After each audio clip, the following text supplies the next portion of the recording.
अभी सभी को नमस्कार, सत श्री अकाल। उम्मीद कर रहा हूँ आप सब अच्छे और स्वस्थ होंगे।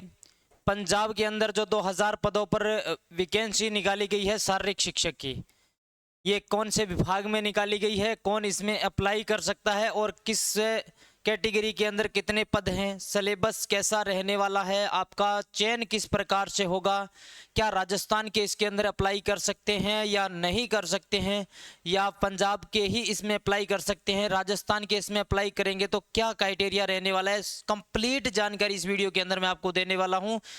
चैनल पर पहली बार आ रहे हैं तो चैनल को सब्सक्राइब कर लीजिए, बेल आइकन को प्रेस कर लीजिए, क्योंकि ऐसे ही इंफॉर्मेटिव जानकारी मैं आपको यहां पर प्रोवाइड करवाता रहता हूं।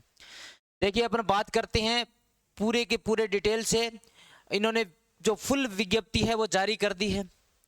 मैंने पहली वीडियो के अंदर आपको बताया था कि इसकी पूरी विज्ञप्ति आएगी तो अपन बात करेंगे। बहुत सारे बच्चों के थे कि राजस्थान वाले अप्लाई कर सकते हैं, नहीं कर सकते हैं, तो इस वीडियो के अंदर मैं आपको डिटेल से बताने वाला हूं कि राजस्थान वाले अप्लाई कर सकते हैं या नहीं है। इसमें ऑनलाइन आवेदन है जो शुरू हो चुके हैं। ऑनलाइन आवेदन के लिए आप यहां पर ये साइट देख सकते हैं, इस साइट पर जाकर आप ऑनलाइन आवेदन कर सकते हैं।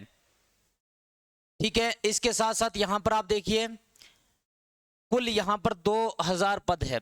2000 पदों में से जनरल की बात करें, जनरल के अंदर कुल वैकेंसी 780 है और उनमें से महिलाओं की वैकेंसी कितनी है? 220 वैकेंसी महिलाओं की है।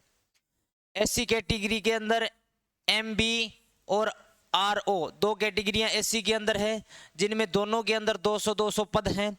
और महिलाओं के इनके अंदर कितने पद हो जाएंगे? 80-80 दोनों में, और बाकी 120 पद किसके हो जाएंगे? पुरुषों के हो जाएंगे। यहां तक समझ में आया मामला? बीसी के भी यहां पर 200 पद हैं और 80 महिलाओं के हैं। जो एक्स सर्विसमैन हैं उनके अंदर जनरल की कितनी सीटें हैं? कुल 140 है, महिलाओं की 80 है। एससी एमबी और एससी आरओ और बीसी इनकी 40-40 सीटें, महिलाओं की यहां पर सीटें नहीं दी गई है। उसके बाद जो स्पोर्ट्समैन है जिनके पास जो स्पोर्ट्स 2% कोटे के अंदर आते हैं, उनके कितने पद है? अभी देख लो। जनरल की मैं बात करूं तो 40 पद हैं, महिलाओं के 20 पद। एससी एमबी के अंदर 10 पद हैं, महिलाओं के यहां पर पद नहीं दे रखे हैं। एससी आरओ के अंदर 10 पद हैं, महिलाओं के यहां पर पद नहीं है। उसके बाद जो फिजिकल हैंडीक्राफ्ट है, भाई फिजिकल हैंडीक्राफ्ट है, उनके लिए देखिए यहां पर पद दे रखे हैं। दो क्राइटेरिया यहां पर, 3 और 4 प्रकार का क्राइटेरिया दे रखा है। 20 कुल वैकेंसी है, महिलाओं की 5। यहां पर 20-20-20-20 दे रखी है और महिलाओं के 5-5 है। फिर फ्रीडम फाइटर के लिए यहां पर 20 पद हैं और 10 महिलाओं के लिए। इनकमली जो वीक सेक्शन है, ठीक है, जैसे जिन्होंने ईडब्ल्यूएस का बना रखा है इस प्रकार का, जो इनकमली वीक है उनके लिए 200 पद हैं और महिलाओं के यहाँ पर 60 पद है। देखिए महिलाओं के कुल पद कितने हो गए भाई? 650 पद महिलाओं के कुल हो गए इस भर्ती के अंदर, बाकी सभी के सभी पुरुषों की हैं। तो कुल यहाँ पर पद हो गए कितने? कुल पद की मैं बात करूं तो कुल पद यहाँ पर आप देख लीजिए 2000 पद यहाँ पर कुल है संख्या। महिलाओं के पदों की संख्या 650 है। यहां तक आपको पता चल गया कि कुल पद को लेकर क्या है भी। कुल पद यहां पे कितने हैं? 2000 पद में से कितने महिलाओं के हैं? अब देखिए सबसे बड़ी बात आपको क्या ध्यान में रखनी है कि ये भर्ती पंजाब के अंदर निकाली गई है और प्राइमरी सेक्टर के अंदर निकाली गई है। कौन से सेक्टर के अंदर? प्राइमरी सेक्टर के अंदर निकाली गई है। प्राइमरी सेक्टर के अंदर निकाली गई है तो इसके अंदर अप्लाई कौन कर सकता है, उस पर भी अपने डिटेल से बात करेंगे। इसके सिलेबस को भी मैं एक अलग वीडियो के अंदर आपको सिलेबस का इसके डिटेल से बता दूंगा, लेकिन अभी आपको दिखा देंगे कि सिलेबस के अंदर आपको क्या क्या रहने वाला है। अब देखिए इसके अंदर अप्लाई कर सकते हैं कौन कर सकते हैं अभी? डी पीएड वाले और सी पीएड वाले, क्योंकि ये प्राइमरी सेक्टर पर है तो यहां पर डी पीएड और सी पीएड मेंशन कर रखा है। बी पीएड का यहां पर लिखा हुआ नहीं है, बी पीएड का यहां पर लिखा हुआ नहीं है। और यदि बीपीएड वाले यहां पर अप्लाई नहीं कर सकते हैं तो क्या फिर सीपीएड डीपीएड वाले अप्लाई करेंगे? बीपीएड वाले यदि अप्लाई करेंगे तो ये मामला कहां जाएगा? कोर्ट के अंदर जाएगा अभी, है ना। क्योंकि बीपीएड वालों ने क्या बिगाड़ा अभी? बीपीएड वाले क्यों नहीं अप्लाई कर सकते? बीपीएड वाले भी तो कर सकते हैं, लेकिन जो विज्ञप्ति जारी हुई है उसमें सिर्फ और सिर्फ डीपीएड और सीपीएड का मेंशन किया हुआ है। तो अभी अपन यही मान के चलते हैं कि इसमें डीपीएड और सीपीएड वाले अप्लाई कर सकते हैं। और इसके अंदर आपका फिजिकल रहेगा, आपका एक ही पेपर होगा इसके अंदर भी। कितने पेपर होंगे? एक पेपर होगा जिसके अंदर 100 अंक आपके रहेंगे। 100 अंक में से आपके 70 अंक आपके क्या रहेंगे? रिटर्न के रहेंगे। और 30 अंक आपके खेल सर्टिफिकेट के साथ साथ आपका जो फिजिकल फिटनेस टेस्ट होगा उसके रहने वाले हैं। यानी आपके कुल अंक कितने हो जाएंगे? कुल अंक आपके 100 अंक रहेंगे, जिसमें से 70 अंक आपके रहेंगे एग्जाम के और 30 अंक रहेंगे फिजिकल और प्रैक्टिकल के। चलिए अभी बात करते हैं मेल और फीमेल के अंदर आपका जो फिजिकल रहेगा वो किस प्रकार से रहेगा। देखिए फिजिकल के अंदर आपको 10 मीटर फ्लाइंग स्टार्ट लेना है फुल स्पीड के अंदर 5 सेकंड के अंदर अंदर। महिलाओं को 30 मीटर का लेना है 5.80 सेकंड के अंदर, ठीक है। दूसरा आपको स्टैंडिंग ब्रॉड जंप लगाना है भाई। स्टैंडिंग ब्रॉड जंप आपका कितना होना चाहिए भी? एक स्थान से खड़े खड़े दूसरे स्थान पर जंप करना, दोनों पैरों को एक साथ जंप करवाना। स्टैंडिंग ब्रॉड जंप आपका 1.40 मीटर का होना चाहिए पुरुषों का और 1.20 मीटर का महिलाओं का होना चाहिए। उसके बाद शटल रन होगी भाई 6 × 10 मीटर, कितने सेकंड के अंदर? 17.50 सेकंड के अंदर आपको शटल रन कंप्लीट करना है। महिलाओं की बात करें तो 18.50 सेकंड के अंदर आपको शटल रन कंप्लीट करना है। फिर behind the reach for flexibility 2 centimetre भाई, ठीक है। और महिलाओं को भी 2 सेंटीमीटर भाई। अब देखिए आपकी रनिंग कितनी होगी? रनिंग के अंदर देखिए 1600 मीटर रनिंग होगी, 8 मिनट की होगी भाई। 8 मिनट के अंदर आपको 1600 मीटर रनिंग कंप्लीट करनी होगी। महिलाओं की भी 1600 मीटर होगी, लेकिन यहाँ पर टाइमिंग बढ़ा दिया गया है, 9 मिनट और 30 सेकंड कर दिया है भाई, ठीक है ना। 9 मिनट और 30 सेकंड, 1.5 मिनट बढ़ा दिया है। तो यहाँ पर ये आपका फिजिकल का सिस्टम रहेगा।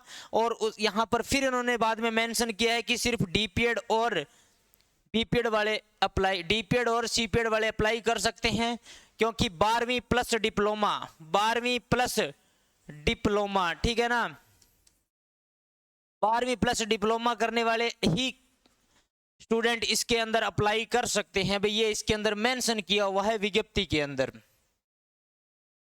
उसके बाद देखिए ये आपका एग्जाम का रहेगा पूरा पैटर्न। ये आपका एग्जाम का रहेगा पूरा, रिटर्न जो टेस्ट होगा आपका 70 नंबर का रहेगा भाई, ठीक है ना। उसके बाद स्पोर्ट्स अचीवमेंट, ठीक है, और जो भी आपका स्पोर्ट्स अचीवमेंट है और आपका जो फिजिकल है। स्पोर्ट्स अचीवमेंट के यहाँ पर देखिए मैक्सिमम 30 मार्क्स हैं। Grade A 30, grade B 25, grade C 10 और ग्रेड डी 5 मार्क्स आपको मिलेंगे। यानी टोटल आपको कितने अंक दिए जाएंगे? यहाँ पर टोटल अंक की मैं बात करूं तो यहाँ पर आपको 100 मार्क्स दिए जाएंगे टोटल।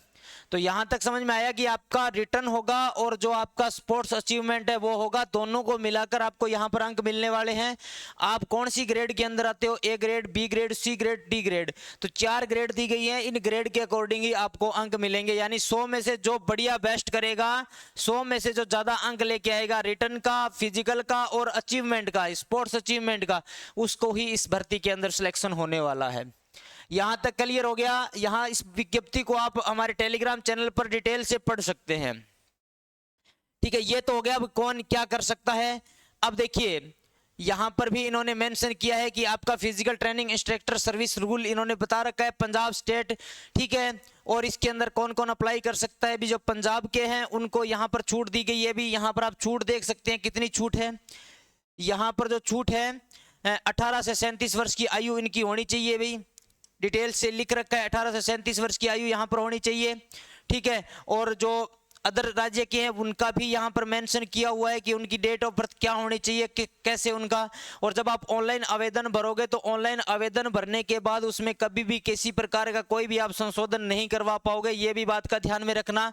तो आपको ऑनलाइन जो आवेदन है वो एकदम ध्यानपूर्वक भरना है और किसी भी प्रकार की कोई भी गलती नहीं करनी है। तो यहाँ पर अलग अलग कैटेगरी के हिसाब से आपके पैसे कटेंगे।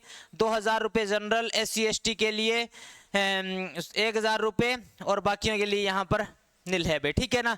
तो यहाँ पर आपकी जो भी फीस लगेगी वो फीस यहाँ पर दे रखी है। अभी आप जो ऑनलाइन आवेदन करेंगे उसके अंदर आपकी फीस जो लगने वाली है। और मैं आगे बात करूं, जो भी एक्स सर्विसमैन है या जो भी जिस भी कैटेगरी के अंदर आता है वो अपनी कैटेगरी को ध्यानपूर्वक इसके अंदर भरना है। और देखिए भी यदि आप अदर राज्य से यानी राजस्थान राज्य से करना चाहते हैं, राजस्थान के जो है खिलाड़ी जिन्होंने डीपीएड या सीपीएड कर रखी है भाई, डीपीएड या फिर सीपीएड कर रखी है, वो उनके पास क्या होनी चाहिए भी? 10th क्लास के अंदर क्या होनी चाहिए? पंजाबी सब्जेक्ट होना चाहिए भाई, ठीक है ना, पंजाबी सब्जेक्ट होना चाहिए, वही अभ्यर्थी इसके अंदर भर सकता है। यानी 10वीं के अंदर यदि आपके पास पंजाबी है तो आप इसके अंदर अप्लाई कर सकते हैं, अन्यथा आप नहीं कर सकते। उन्होंने ये शर्त रखी है कि आपके पास 10th क्लास के अंदर पंजाबी होना चाहिए, पंजाबी का आपको नॉलेज होना चाहिए, तभी आप पंजाब के अंदर पीटीआई की वैकेंसी को देख सकते हैं, फॉर्म भर सकते हैं। ये बात इन्होंने यहाँ पे क्लियर कर रखी है। यानी 10वीं में आपके पास क्या होनी चाहिए, पंजाबी होनी चाहिए। और बाकी आप इसका पूरा का पूरा रूल बुक्स पढ़ सकते हैं, और लगभग आपकी जितनी भी बातें थी वो सारी मैंने इस पे कवर कर ली है भाई, ठीक है। आपको जो फॉर्म भरना है, फॉर्म आपको ध्यानपूर्वक भरना है। राजस्थान के बाहर के राजस्थान के अप्लाई कर सकते हैं, पंजाब के तो कर ही सकते हैं, लेकिन राजस्थान के भी अप्लाई कर सकते हैं। शर्त ये रहेगी कि आपकी 10वीं में पंजाबी होनी चाहिए और आपको पंजाबी का नॉलेज होना चाहिए, ठीक है। तो ये आपका पूरा का पूरा रहने वाला है, और सिलेबस को डिटेल से वीडियो बना दूंगा। और यदि आप इसकी तैयारी करना चाहते हैं तो फिजिकल एजुकेशन गुरुजी एप्लीकेशन को डाउनलोड कर लीजिए। वहां पर ये जो पेपर इसमें आएगा वो बहुत अच्छे तरीके से करवाया गया है, तो आपके लिए बहुत बढ़िया रहेगा। और फिर भी यदि आपका कोई सवाल रहता है तो आप दिए गए नंबर पर मैसेज कर दीजिए भाई, आप दिए गए नंबर पर मैसेज कर दीजिए। आपका कोई भी सवाल होगा उसका आपको जवाब दिया जाएगा, और आपको जो तैयारी करने का लिंक है वो भी आपको यहां से प्रोवाइड करवा दिया जाएगा। इन नंबर पर आपको मैसेज डालना है, आपकी जो भी क्वेरी होगी वो आपको जवाब दे दिया जाएगा। उम्मीद कर रहा हूं जानकारी अच्छी लगी होगी। जानकारी अच्छी लगी है तो इस चैनल को सब्सक्राइब कर लीजिए, ऐसे ही इन्फॉर्मेटिव जानकारी आपको यहाँ देते रहते हैं। तो मिलते हैं किसी नई वीडियो में। जय हिंद, जय भारत, वंदे मातरम।